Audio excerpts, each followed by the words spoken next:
ভগৱান আমাৰ লগত থাকিব, ন্যায় ব্যৱস্থা আমাক উচিত ন্যায় দিব, সেইটো আমি আশা কৰিছোঁ। আৰু দোষীয়ে চৰম শাস্তি পাবই, উচিত শাস্তি পাব। 8 জুনৰ পৰা সাক্ষী সেই প্ৰক্ৰিয়া আৰম্ভ হ'ব।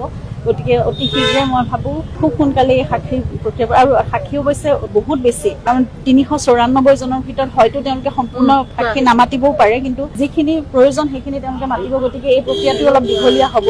আমি ধৈৰ্যৰে বাট চাম, আশাৰে পুনৰ বাট চাম, আৰু ভগৱান আমাৰ লগত থাকিব, ন্যায় ব্যৱস্থা আমাক উচিত ন্যায় দিব, সেইটো আমি আশা কৰিছোঁ। আৰু দোষীয়ে চৰম শাস্তি পাবই, উচিত শাস্তি পাব।